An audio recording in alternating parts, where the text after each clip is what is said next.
Hola, ¿qué tal? Muy buenas tardes. Hoy comenzamos con un tremendo accidente en San Cristóbal, Guatemala. Contra todos estos carros. Así quedó la carretera tras el choque de un tráiler contra 28 vehículos. Hay al menos 10 muertos, más de 20 heridos. Socorristas trabajaron sin descanso para rescatar a varias personas atrapadas dentro de los vehículos.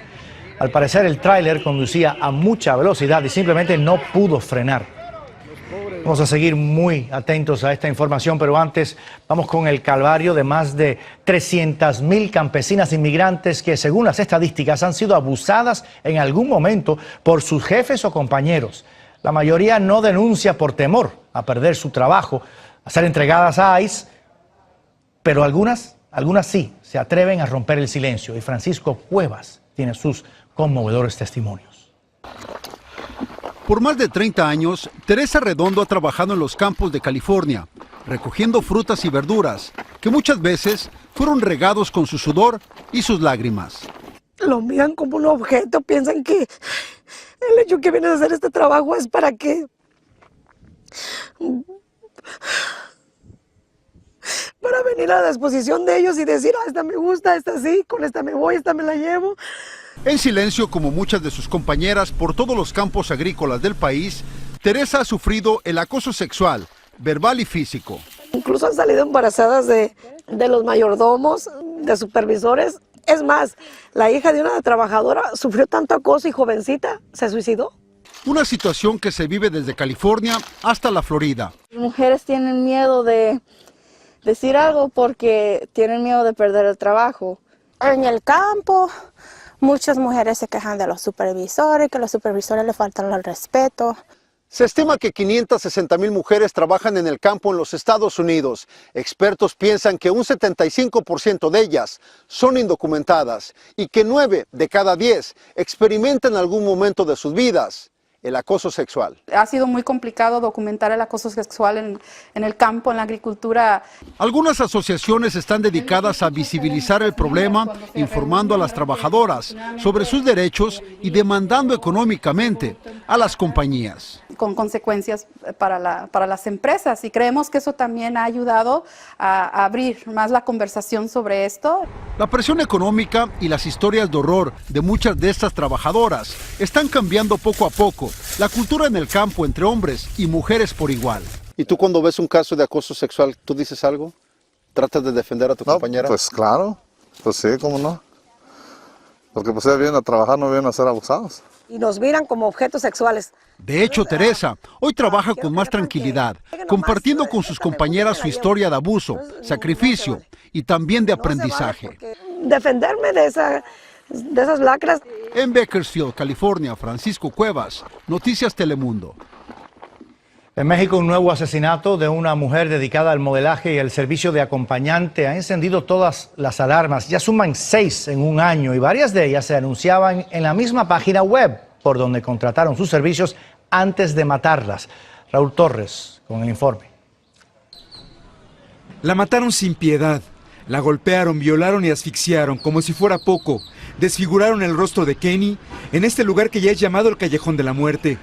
En Ecatepec, Estado de México, pocos hablan, tienen miedo.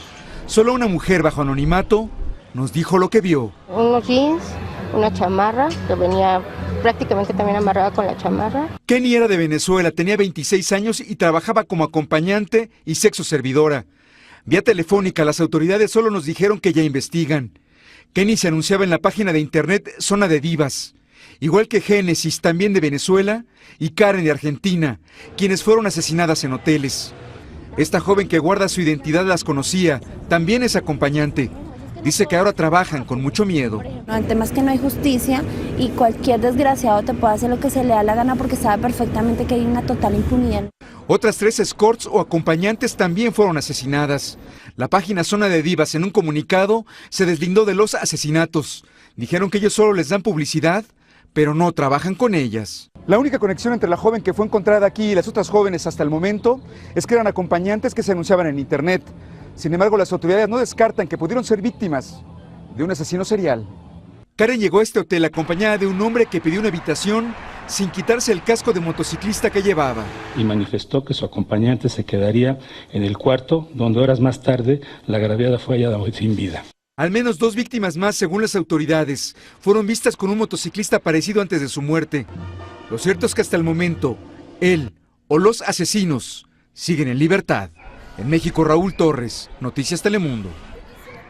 Terminaron años de incertidumbre para una menor hondureña que en el 2014 y con apenas 13 años cruzó sola la frontera. Estaba escapando de las pandillas hondureñas, quería reencontrarse con su mamá. La primera vez le negaron el asilo, pero ahora una juez falló a su favor. Rubén Pereira fue testigo del emotivo momento. Acobijada con la bandera estadounidense y con un júbilo inmenso. Así salió Marjorie Urbina de una corte en Chicago después de que una juez le concedió asilo político, el cual había sido negado cuando lo pidió por primera vez en el 2015. Esta bandera donde la ven aquí con este frío me está dando mucho calor y es lo que hará el resto de estos años. En el 2014, cuando tenía 13 años, huyó de Honduras donde vivía con una tía y llegó a los Estados Unidos escapando de la violencia de las pandillas y para reencontrarse con su mamá y conocer a sus 2 medias hermanas. Yo fui víctima de asalto en mi país, de amenazas. Presencié una matanza. Marjorie forma parte de los aproximadamente 68,000 menores centroamericanos que llegaron solos a la frontera en ese año, muchos buscando a sus padres. Hay muchos niños que viven esta realidad y no corren con el suerte porque no tienen abogados. Su mamá salió de Honduras en el 2002, escapando de la violencia doméstica y para ayudar económicamente a Marjorie, quien tenía 8 meses de nacida, y a su hijo David de 2 años, quien sigue viviendo en ese país. No fue fácil para mí, pero yo sabía que llegar a este país me iba a ayudar a poderlo sacar adelante. Por casi 4 años, Marjorie ha vivido aquí en Waukegan, al norte de Chicago, junto con su mamá, sus 2 hermanas y su padrastro.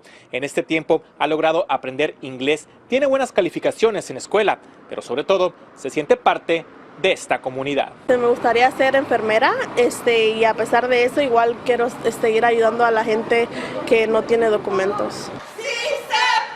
En Chicago, Rubén Pereira, Noticias Telemundo. Al menos 6 jóvenes Dreamers fueron arrestados hoy frente al Capitolio. Son parte de un grupo de soñadores que llegó desde Nueva York para exigir al Congreso que apruebe una ley que los proteja de la deportación.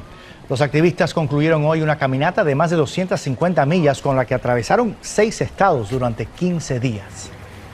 La mayoría de los latinos piensa que el presidente Trump es racista. El dato recogido en una reciente encuesta es en principio menos sorprendente que este otro. Más de la mitad de la población de este país piensa lo mismo. Diego Arias amplía. Por su famoso discurso atacando a los mexicanos. Por su tibia respuesta en contra de los supremacistas blancos. Son muchos los que habían acusado al presidente de ser racista. Pero ahora, según una encuesta de prensa asociada, más de la mitad, el 57% de los estadounidenses, piensa que el presidente es racista. Una cifra que aumenta entre los hispanos. 3 de cada 4 latinos dice que Trump es racista. Para que América se quede con gente con los blancos. En las calles de una de las comunidades más diversas del país, algunos afroamericanos, musulmanes, anglosajones y latinos están de acuerdo con la opinión de la mayoría. Él tiraba los papeles de toilet como si nosotros fuéramos basura. Aunque otros no piensan así. Que trata de hacer las cosas a su manera, que es muy radical, pero el racismo no. La percepción, dicen los expertos, es muestra de que el país está más polarizado que nunca. Carece del apoyo de más de la mitad de la población que le considera una persona con malas intenciones y eso sencillamente va a confirmar la baja legitimidad. Pero el presidente, que desde que lanzó su campaña ha protagonizado un sinnúmero de controversias por la forma en la que se refiere a las minorías, insiste en que él no es racista. Hace menos de 2 meses, Trump reiteró que no era racista tras ser acusado de comentarios despectivos hacia ciertos países. La Casa Blanca no se ha pronunciado sobre la encuesta. En Nueva York, Diego Arias, Noticias Telemundo. El yerno del presidente Trump, Jared Kushner, podría ser el siguiente en la larga lista de miembros de la administración que abandonaron la Casa Blanca. Además de las sospechas sobre su posible participación en la trama rusa, ahora surgen reportes de que su empresa habría recibido préstamos millonarios tras reunirse con ejecutivos de bancos. Vanessa Ock tiene el informe. Era una de las fichas clave del presidente Trump. My name is Jared Kushner. Pero Jared Kushner, esposo de su hija Ivanka, uno de los pilares de su administración, se ha convertido en su talón de Aquiles. Jared Kushner está en problemas por todos lados. El periódico The New York Times reveló que la compañía de Jared Kushner recibió 2 préstamos millonarios de más de $500 millones después que él se reuniera con los ejecutivos de los bancos en la Casa Blanca. Si no hay algo malo, sí huele mal. Una compañía con interés en el gobierno de repente está dando un préstamo a las compañías que pertenecen a la familia de los señores Kushner. Además de ser parte de la investigación de la trama rusa, la Casa Blanca canceló su acceso a información que considera ultra secreta. Le han dado el permiso de ver algunas cosas, pero no todo lo que se llama el top secret. Muchos lo ven como una posible amenaza, especialmente después que el periódico The Washington Post revelara que China, México, Israel y Emiratos Árabes planearon manipularlo. Además de eso, ahora se sabe que el yerno de oro del presidente mantenía contactos con funcionarios de gobiernos extranjeros sin informarle al asesor de seguridad nacional. La secretaria de prensa de la Casa Blanca desestimó las acusaciones y aseguró que Kushner sigue siendo un miembro valioso para el gobierno. Asimismo, lo hizo su abogado, quien dijo que desde que se integró a la administración, Kushner no ha tenido vínculos con sus empresas, préstamos ni proyectos. A sus 37 años no tiene experiencia ni política ni diplomática. Sin embargo, Trump lo ha puesto enfrente de uno de los conflictos más complejos, el de Israel y Palestina, en el que no ha sido exitoso. Vanessa Ock, Noticias Telemundo. La policía de San Francisco, a la hora de enfrentarse con un sospechoso, no ahorra en balas. Y si no, miren y escuchen este dramático tiroteo.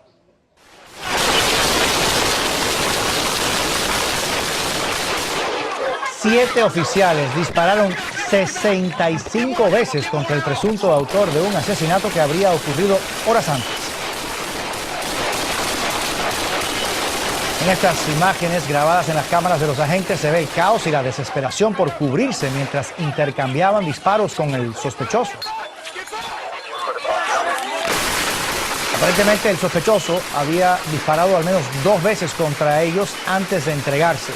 Y lo más increíble de todo esto, amigos, es que a pesar de lo encarnizado de la balacera, nadie resultó herido. 3.100 hispanos mueren cada año por la violencia con armas de fuego. Casi el doble de muertos que entre la gente de raza blanca. El dato cobra especial importancia tras la matanza de Parkland, sobre todo por las consecuencias entre los más jóvenes. Los homicidios son la segunda causa de muerte entre los latinos de 15 a 24 años. Cristina Londoño informa. Doña Lupe Ochoa lleva casi 6 meses llorando la muerte de su nieto. Como si fuera un animal. A mi nieto le dieron 43 balazos. Dice que le arde saber que su dolor es parte de una sangrienta estadística que apunta a un promedio de 3.100 hispanos muertos anualmente por armas de fuego, lo que representa alrededor de 8 ultimados a balazos cada día. Nico Martínez estaba recién graduado de secundaria. Sus asesinos, al parecer, lo confundieron con un pandillero. Una de las cifras más escalofriantes del estudio es que el homicidio es la segunda causa de muerte entre jóvenes hispanos de 18 a 24 años. La mayoría de ellos caen a manos de desconocidos. Doble de la comunidad blanca o euroamericano. Y podría ser peor, asegura, porque varios estados no llevan bien el conteo racial de los homicidios. En el pecho, con un calibre 45. Como sobrevivió para contar su historia, García se dedica a apoyar a los jóvenes hispanos vulnerables a la violencia. En la mayoría de los casos, asegura, nos estamos matando entre nosotros mismos. Estamos sobreviviendo nomás, entonces voy a matar a alguien antes de que me maten a mí. Además de medidas de control de armas, para él es importante ponerle rostro a las cifras y recordar que detrás de cada víctima hay una familia, una madre que revive el crimen todos los días. Que está vivo y que lo vuelven a matar. En Richmond, Cristina Londoño, Noticias Telemundo. Millones de residentes de la costa este se preparan para una nueva tormenta que va a azotar la región en las próximas horas. Expertos advierten que el temporal traerá a partir de este viernes fuertes vendavales e intensas lluvias a una amplia zona que va desde Nueva Inglaterra hasta las Carolinas. Las ráfagas alcanzarán 60 millas por hora a lo largo de la costa. A pesar de todas las recomendaciones, el número de niños obesos continúa creciendo en Estados Unidos. Un nuevo estudio revela que el problema es todavía mayor en nuestra comunidad latina, como informa María Paula Ochoa. Porque es muy bien para tu corazón. Aprendiendo a comer más saludable, el hijo de María logró bajar de peso. Me preocupaba porque lo que viene es diabetes, alta presión y aunque sea un niño no solo le da a los adultos. Una proteína. En clínicas como esta constantemente educan a los niños sobre la importancia de combinar una dieta sana con ejercicio. Para que él crezca saludable y se sienta bien en su cuerpo él, porque cuando uno se sube de peso uno mismo se siente mal. A pesar de los esfuerzos, los niños latinos siguen a la cabeza en obesidad infantil en el país. Según un estudio, casi la mitad de los menores hispanos sufren de sobrepeso, mientras entre anglosajones y afroamericanos es el 30%. Veo que muchas de las familias compran comida de afuera, sí cocinan en casa mucho, pero quizás coman afuera más. Según el informe, es en los niños de entre 2 y 5 años donde más se ve este problema. Si les enseñamos a comer comida salada, grasosa, con mucho azúcar, eso es lo que ellos van a aprender. Y las tabletas y celulares se han convertido en las niñeras de los más pequeños. Dulce cree que un niño obeso será un adulto obeso. Por eso inculca buenos hábitos en su niño de 3 años. Comiendo lo que le gusta a uno, pero en porciones más pequeñas siempre. Para una dieta balanceada, expertos recomiendan que le presente a su hijo el plato como si fuera un arcoíris. Frutas como la mandarina, vegetales como el brócoli, granos como el arroz y proteína como el pollo. Tenemos que buscar maneras de ser activos con los hijos para que ellos aprendan de nuestro ejemplo. En Los Ángeles, María Paula Ochoa, Noticias Telemundo. Siguen las repercusiones por el informe exclusivo de Noticias Telemundo Investiga que puso al descubierto el millonario negocio de los grilletes electrónicos que muchos indocumentados son forzados a usar a cambio de su libertad. La representante demócrata de California, Norma Torres, defiende un proyecto de ley en el Congreso estatal para ponerle freno a la compañía que pone estos grilletes y los cobra a unos intereses imposibles. Aunque para la legisladora, el responsable principal es el gobierno. Realmente es inhumano lo que están pasando los detenidos. Realmente es la responsabilidad de ICE y del gobierno federal en cuanto estas personas están en su custodia, de asegurarse que ellos no sean engañados. Inmigrantes entrevistados por Noticias Telemundo Investiga llegan a pagar más de $400 al mes por el alquiler